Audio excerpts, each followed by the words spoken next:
Welcome back to episode number 20 of the Co-Courtside podcast.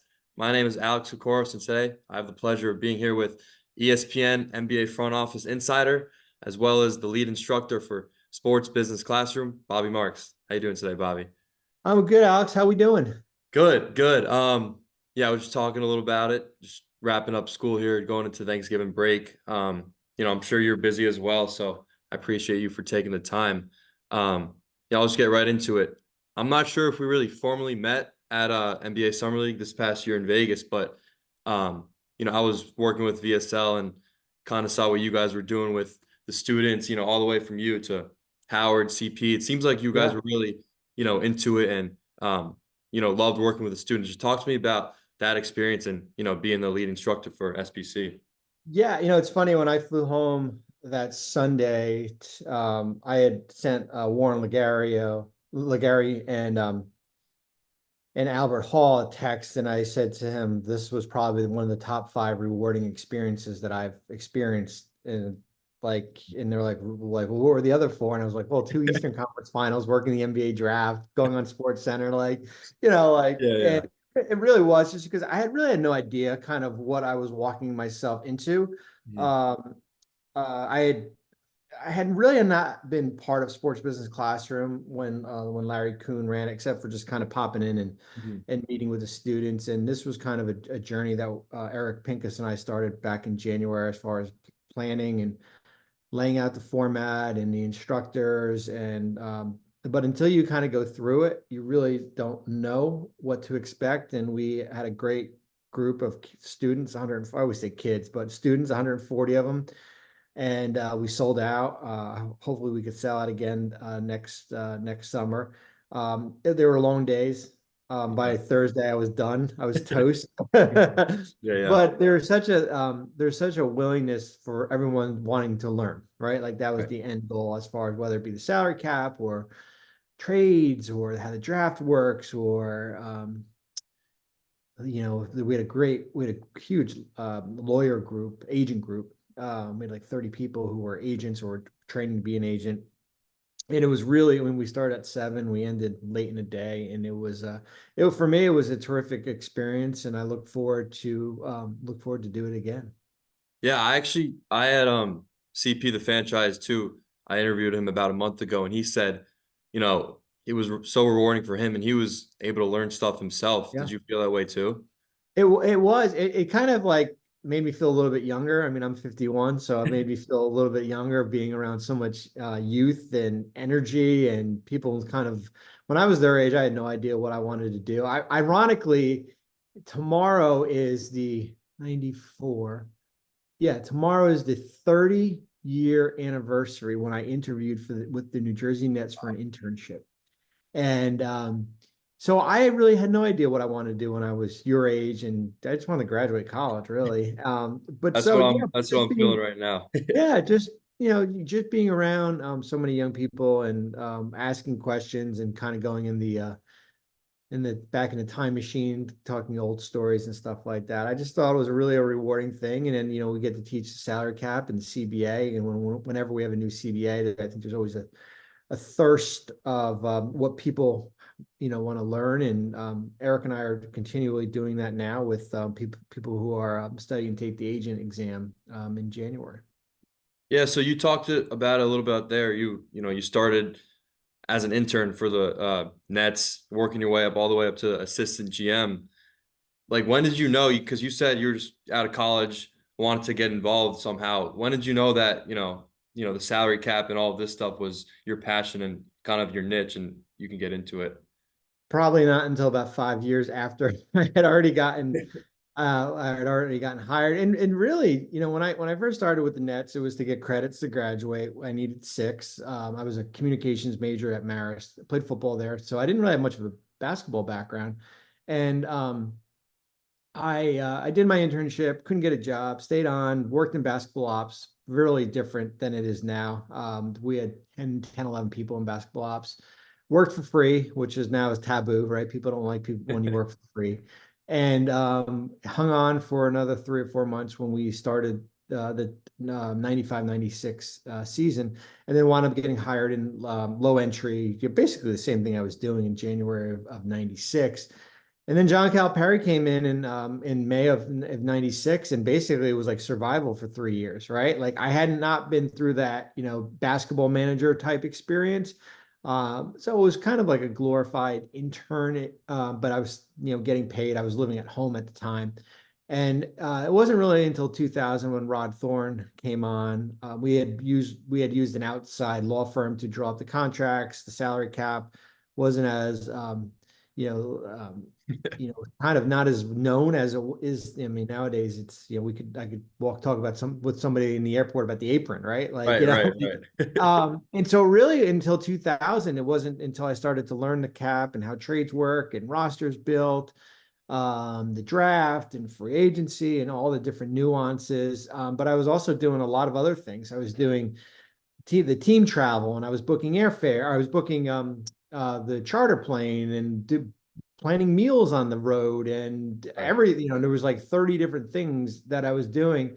And then when Billy King came on in 2010, I was able to kind of give away some of the things the travel aspect of it, and really focus in on certainly the CBA and kind of everything that comes with it. right. Do you think that was a big part of, how you were able to work your way up? Just, all the Nets executives seeing that you were willing to, like you said, book airfares and Yeah. whatever it takes, and kind of just say, I'll be ready for whatever. Yeah, and that's kind of my advice now, to students now and people who are trying to break in here. Really learn how every facet of the department works. Don't get pigeonholed Right. with something. If you get pigeonholed, then you become expendable, right? Like I'm going through like now, even at ESPN, like, I'm known as a salary cap guy, right? But all that stuff, we could talk about the cap and numbers and trade and stuff, but like you can watch me on like a Tuesday or Thursday morning at 7 a.m. and I'm going to be talking about the games from the night before. So like there is like that Right. the basketball part of it too, which is great for me because you don't get pigeonholed as far as just you're not just going to see me in February and then June and July. Like you could see me, hopefully now you could see me kind of year round and everything like that. But yeah, I always say it's important to learn how every part of the department works. I think it's important, especially when you're coming out of college, and people are always fixated. Like I always say to people, what do you want to do? And like, I want to work in front office. Okay, what happens if I offered you a job selling tickets for the Nets? I don't know if I want to do it. And I'd be like, well, the job, Yeah. because at least that gets your foot in the door, and Right. that gets you to kind of meet people and navigate like Andy Ellisberg, who's a friend of mine, who's the GM in Miami. Andy's been there forever. Andy worked in PR. Andy, like, he didn't just pop up and Yeah. became the master of the salary cap and everything. Like he worked in PR and worked his way up there. Right.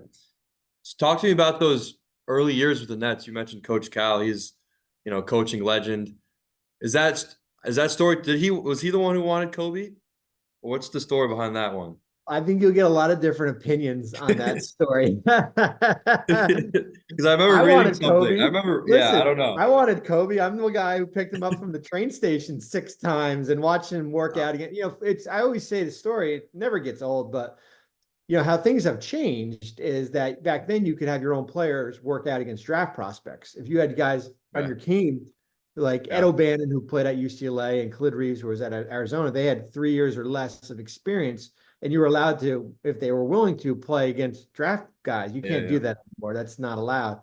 And Kobe came in and destroyed them. And we brought Kobe in a lot of times here. And I think, listen, you'll have differing opinions as far as who decided Wanted not to Kobe. draft Kobe. Yeah. A lot of it's similar to like, and this is prior to your time, like John Elway, Hmm. the legendary quarterback of the Broncos. John Elway came out of Stanford, and I think the Colts had the number one pick. And basically, like Elway said, and this is when the USFL was a kind of a competitive league to the NFL. And Elway said, listen, you guys draft me, I'm going to go play for so-and-so. Steve Young, who played for the 49ers, went and played for the Tampa Bay Bandits because I think Right. I don't know who drafted him. So there was the threat, Kobe's dad had played in Italy. There was the threat of, yeah, you guys draft me, I'm going to go play in Italy. Hmm. So you could take it with that. You had a young coach, 34 years old, The drafting of high school players was not a hot thing. Like Right. Garnett got drafted, I think, the year before, but it wasn't like there was a lot of unknown to it as far as transitioning the programs, how we have it set up now, as far as from an educational standpoint. It wasn't like that back then. And listen, Kerry Kittles was a good player. Like Kerry Kittles coming out of Villanova was Big East Player of the Year, and Kerry Kittles, did a lot of good things in New Jersey. We went to two NBA finals with him. He had a knee issue before that. So he didn't play for about a year and a half, but Kerry was a really good player. He wasn't Kobe, of course, and there were a lot of teams that passed on him at the end of the day. And Right. so, yeah, I think there was just a nervousness as far as, drafting it. I think Kobe was 17 at the time. I Crazy. always say the funny, and I said the story when he passed away because I did a bunch of media and podcast, and I always say the story. I saw Kobe in '02 after they'd beaten us in 4 games, and they won in the Meadowlands. And I remember walking down the hallway and him saying to me, "I would have come. I would have come." I'm like, "Well, thanks." That does me no good. Yeah. Years later and stuff. So that's the draft process is a one of those like there's not an exact science to the draft Mhm. process. They're really like look what's going on right now. Like Jared McCain, who got picked at 16, and Dalton Connect at 17 are probably your two front runners for Rookie of the Year. Yeah. McCain and Connect got picked because he was too freaking old. I hate that. He's what, 23, and that's Yeah. like, So, and the funny thing is, and I have a really good friend, Greg Plinsky, who's an assistant coach at Tennessee.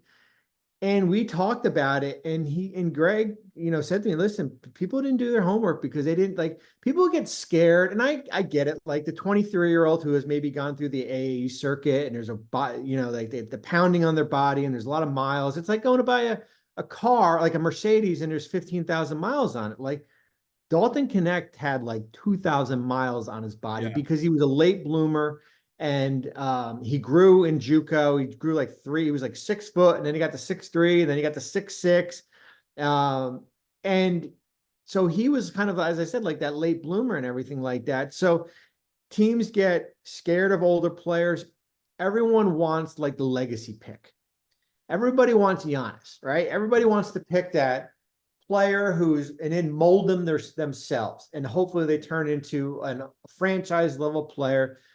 Man, those things are like rare, Right. right? It's like buying like trading cards back in the day and finding a stick of gum in there, right? Like they all don't have it in there. So that's the exact. As I said, like there's not that exact science as far as how you go about with the draft. When do you think that changed though? Because you said, back then teams were hesitant to take the younger guy Yeah, and would go for the more like 4-year, 3-year college player. yeah. Now they're gonna take the guy who's an experiment or a project. When do you think that flipped? I don't know. I mean, listen, I've gone through periods that we like when I was in New Jersey. Like we took, Tyshawn Taylor who was at Kansas, who was 4 years, and he was like, he was tough, I mean, like he had gone through a lot, and like he was immature, and Josh Boone and Marcus Williams and guys like that who had been at UConn for 3 years, and they didn't work out here. I just think where we are right now, like where the rules are with the collective bargaining agreement and the ability to how you can go about signing players or trading for players.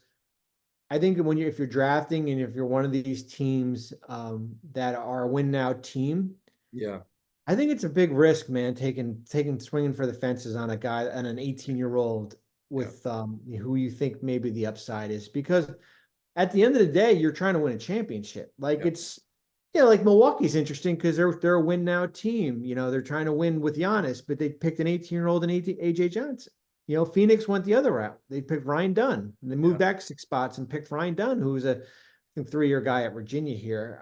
So there's, as I said, like there's not an exact science. Like we saw the trend in 23 with like Jaime Jaquez and Brandon Pajemski and Yeah. guys like that got picked, and guys made all rookie and were really good, and maybe that's who they are, right? Like that's kind of, they're going to be a good players. They're maybe not going to be an all-star here. So everybody goes through their own the process. That's why I always say, like last year on the night of the draft, I said, this draft will separate who has a really good scouting department. Yeah. I mean, that's kind of the reality. You talk about like good scouting departments. I know, the Heat are known for, what they're able to do in scouting players. Was there ever a team, that was ahead of you in the draft and you're like, shit, like, they're going to get a good player or the opposite way, you know what I'm saying? Well, what you do is you set your board and you rank your board and you should stick to your board as far as where you're drafting. And if you really see somebody that you like, you try to get up there and get him. Whether it be adding picks or with a player here. And like we liked Richard Jefferson a lot I mean, this is going way back in 2001 when Richard was coming out of Arizona. And we were picking 7, and it was probably a little bit too rich to take Richard at that number. And we were able to move back to 4. It was one of the better trades we made. We've traded, I think, 7 to Houston for 14, 21, and 35. And we wound up getting Richard, Jason Collins, and Brian Scalabrine. 3 guys that helped us. Oh, yeah. Collins and Jefferson wound up starting for us, and Scalabrine came off the bench. But like stuff like that, I think, if you really like a guy, but either you're going to move up in the draft and get him, or maybe you move back a couple spots and, kind of pick up some draft picks. Yeah, I wanted to ask you about those 2 final teams a little bit. You bring up Richard Jefferson and Jamie Collins. What about that core, made you guys so special? It just perfect compliment to everyone. Well, Jason Kidd did. I Yeah. mean, like the will to win. Like when we were able to get, Jason Kidd and we traded him Stephon Marbury, and our ownership group did not want to do that trade because Marbury was like younger. Right. And was coming off an all-star game, and Kidd had a domestic violence case in Phoenix. Like nowadays, I don't know if we would have been able to do something like that just based on everything that had happened. Fortunately, like Rod Thorne, who was our president, had experience with Jason when he played for the Olympic team. So there was already kind of a relationship there. But Jason's ability, his will to win, like I remember the press conference when we said like, yeah, we're going to win 42 games. And people were like, oh my God, like we had won 24 the year before. And the ability and the players fit, like, Kenyon was healthy. Kittles was healthy. Richard, Collins, we had Todd McCulloch, who had signed from Philly. Byron Scott was in year 2. He had the Princeton offense that just worked, right? Yeah. Like we were able to kind of get up and down. We had a really good bench with Lucius Harris and Aaron Williams, guys like that. And then we lose to the Lakers, and that's Shaq, prime Shaq. Right. And then we kind of think, well, how do we combat Shaq, right? So we went out and we had Keith Van Horn also, who was a good player for us. So we go out and trade Van Horn and McCullough for Dikembe Mutombo, who was playing in Philly. And Dikembe, rest in peace, I think he broke his hand and missed most of the year. The funny thing is, the Lakers lose to Spurs in like the Western Conference Finals, and we get Duncan and Robinson. So the team that we had built was different than the team we thought we were going to face. Like we weren't getting Shaq, we were getting the Twin Towers, and we lose to them in 6 games. And then Jason Kidd, the following year gets hurt. This is 03-04. We lose to Detroit, a Detroit team that winds up winning it all. But prior to that, Jason Kidd got hurt in game 1 of the regular season. I mean, can you imagine this year? He basically blows out his ACL. Game 1, like mid-October, and plays on it the whole year. And then eventually has surgery after we lose to the Pistons. And then, and then, kind of the team breaks up, and then we get Vince the following year. So it's kind of different transitions as far as kind of how to build rosters.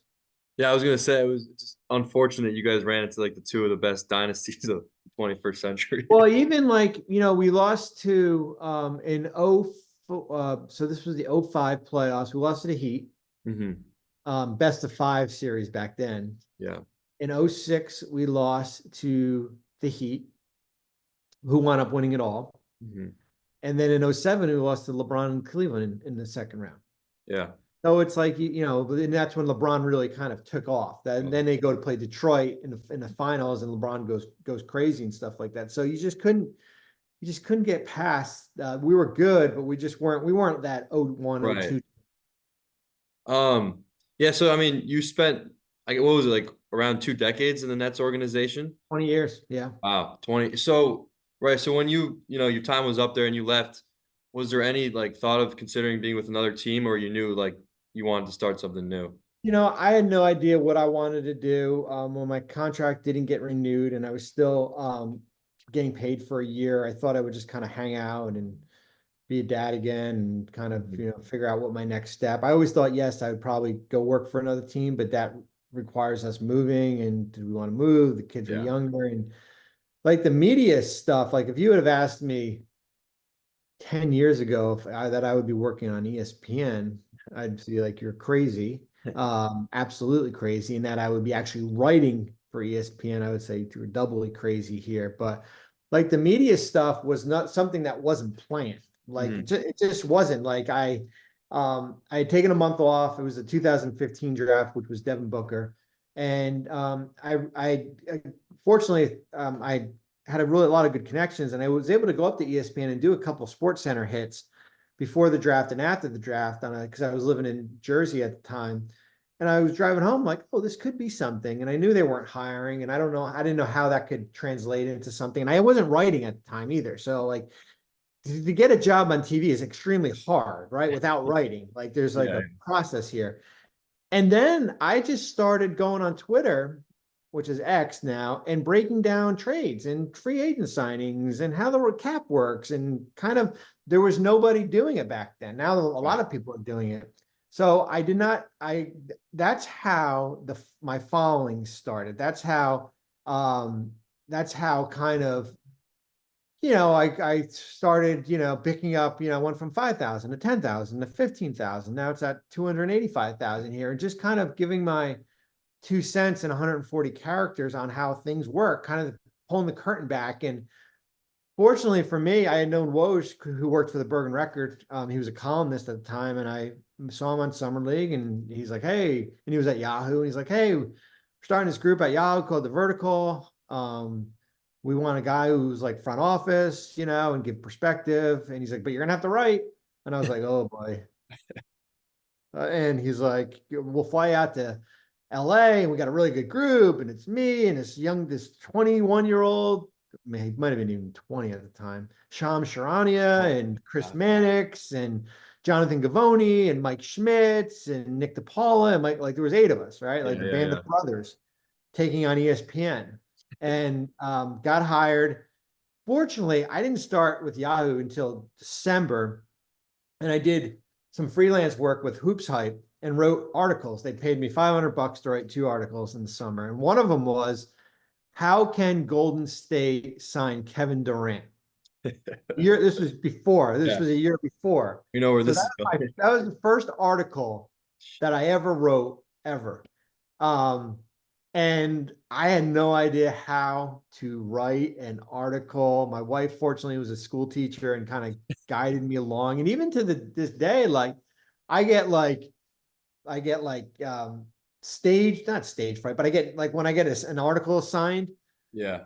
I'm like, oh my God, I gotta write art. Yeah, like I have an article due next week on the Bucks, and like they called me Monday, like, hey, can you do something about Milwaukee? And I was like, oh my God. Even though I put together Yeah. trade guides and team guides that are like Right. 30,000 words, and then basically like I just write, and then I kind of glue everything together, right? Like you just Yeah, yeah.